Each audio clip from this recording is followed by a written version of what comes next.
Does that answer your question? And I think, you know, we have tried to create a late study area in the Geit Learning Commons. But in fact, many of our students, engineering and technology students, are working on projects and trying to get them done by the end of the semester. And, you know, frankly, students often prefer to work late at night. And what we're trying to do is accommodate what is the rhythms and the study and work habits of our students. And I think it's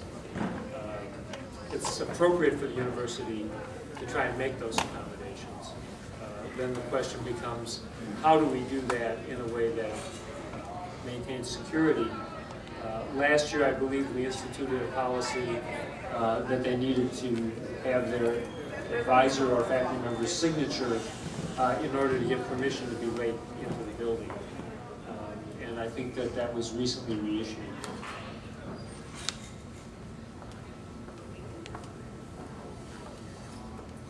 Hi.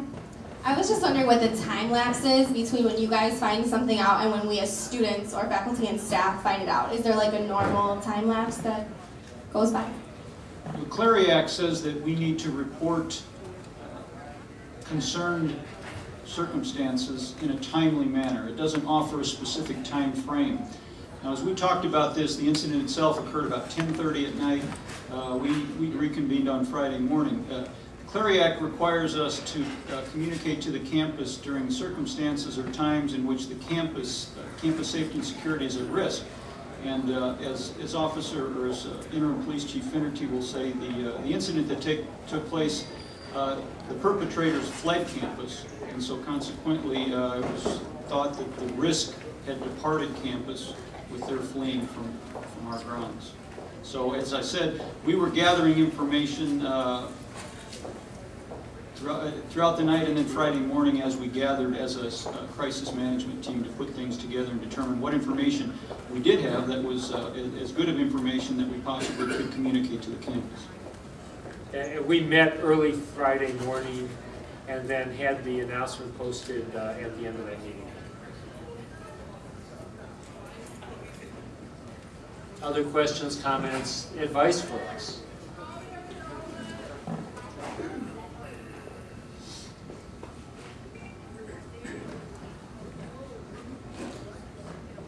Have we always had that policy in place that we stay open for business until late? I mean, it's always been that way? No, it hasn't always been that way. And would you consider, in light of the things that happen, I mean, I know we have to get our studies in and we have projects to do, but would you ever consider having some of the buildings closed after class ends? Well, we'll take advice on that. When we made the transition from being a purely commuter campus to being a partially residential campus, there's some changes that go with that. And one of them is that we do have students who want access to the labs and to the computer labs and to some of their work, which is in the labs, on their rhythms rather than ours. And it was possible to ignore that for a long time because everyone was commuters and they came and they went. But if you're asking yourself, how can we make the campus an environment that's suited for learning? One of the ways we do that is to make it accessible. Now, with caution, to be sure, and we're, I think, very open to figuring out how to do that in the safest possible manner.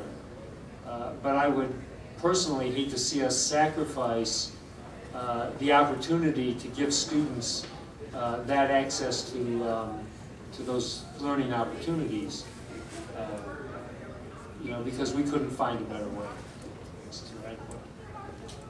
When Leo came to talk to the ESC, it was a couple months back, and you opened it up to us and we were expressing our concerns, and I told you about the Geit building, the north north entrance there, where the employee parking is, how the bushes are up there, and at night, you know, I've left there at, you know, 8:30, and it's pretty dark there, and I did have some concerns about that. Isn't that where the attempted carjacking was? It wasn't exactly right there, but it was in that area. And, you know, to kind of address that, we have offered to everybody on campus to please call our department when you're leaving. We'll be more than happy to send a truck to make sure that you get in your car okay. And at this point, since we've been offering that, I can count on one hand how many people have done that. So it's like, you know, please call and have us standing by. I mean, we have quite a bit of ground to cover here, and that's what the officer's hopefully out doing. And, you know, we're here for you.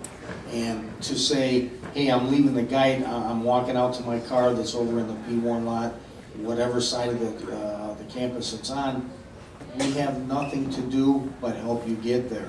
I would much rather escort you to your car than take a report if something bad happened to you.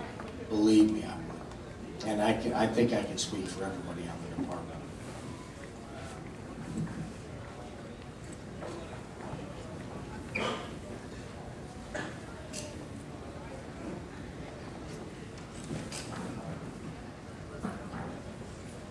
Can you tell me how many police officers are on duty for each shift?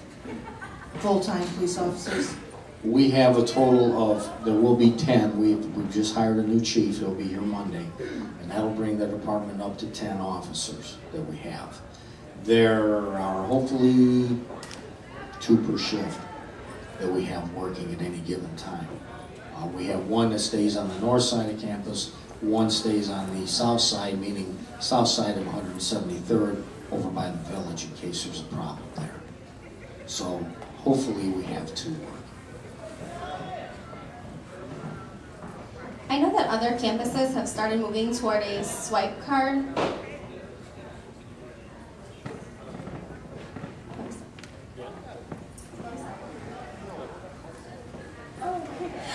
They've moved toward like a swipe card system to where after certain hours, students with you obviously have to have a student ID to swipe in and out of certain buildings.